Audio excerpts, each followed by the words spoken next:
Hello, my name is Jeiremy Gomez, Jeiremy Gomez. I'm a safety specialist at Ciner Wyoming. I specialize in mine rescue, emergency medical services. I'm an EMT. I'm also in charge of the surface area at the plant, and I've been an underground miner for 13 years. So the basic concept for our overall training this week was an MSHA refresher course. The training itself was based on decision making and how that impacts safety, personal decisions, and then a safety culture aspect. So what can we get out of being safe, and what does safety do for us? Yeah, so my good friend John Owens was looking for motivational speakers and speakers that had experiences or similar or parallel experiences with the environments that we deal with and the areas that we work. And yes, we do work in an industrial environment, but we're very isolated, and we work in an underground mine, which is the best parallel that we could pull was a great motivational talk on what it means to dwell and use safety in an isolated incident. And this is Mr. Linsdau that we focused on, and we decided to work with. Okay, so my personal evaluation of Mr. Linsdau's talk is just the sheer immensity of what it meant to be alone and having to formulate all these concepts of ideas and abstract thinking of making sure that you dealt with the world and how you were to focus on safety, what that meant to be alone by yourself and only being able to rely on what you can do and what you can bring to the table.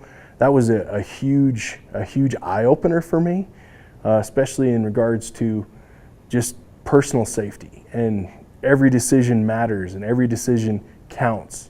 And then just the distance and the time away from anything civilized, any civilized people, and how long that would take if he had to be rescued, what that might look like, or how much further. I also I love backpacking and hiking and motorcycling, so I really wrapped my head around, was really interested in the gear that he brought with him and why he chose certain things over other things, and the weight ratio, and why he had to have certain tools with him, and that was really cool. The company that I work with, we've had set up a series of talks with Aaron, and that was really cool because each group brought a different talk away. So we have a surface facility and an underground facility, and each group brought different ideas and concepts away from his talk. Like one of the guys, like, man, how could you eat all this butter? How could you deal with all this chocolate? I mean, chocolate's great, but can you really survive on this?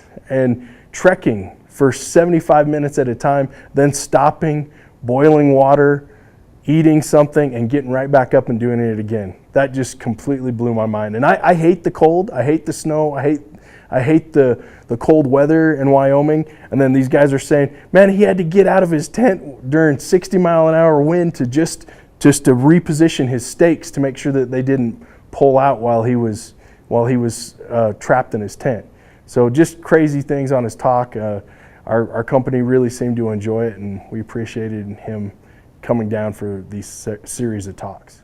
Yeah, so I think the biggest takeaway that I think our people really hit home with them, which is how much their personal safety decisions mean, what that means to them. So them saying, well, just getting up and putting my shoes on every day might not seem like a big thing, but in all actuality, it all ties together, and every experience to choose to be safe really does matter, and it really does add up.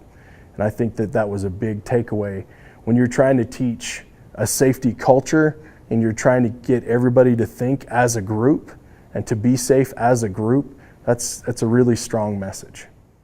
Yes, I would definitely recommend Aaron and his talk and his just life experience talk.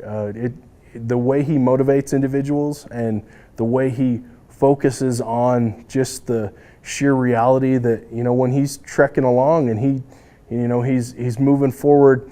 You know, how many strides he took on those skis, but, you know, just one time, just one chance at complacency.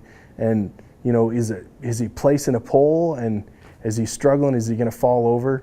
You know, those are key concepts where you really have to keep your mind on your goal and shoot towards that goal. And I think that was an eye-opening experience, and it was something that was really important. And I think I would definitely recommend his talk to other individuals.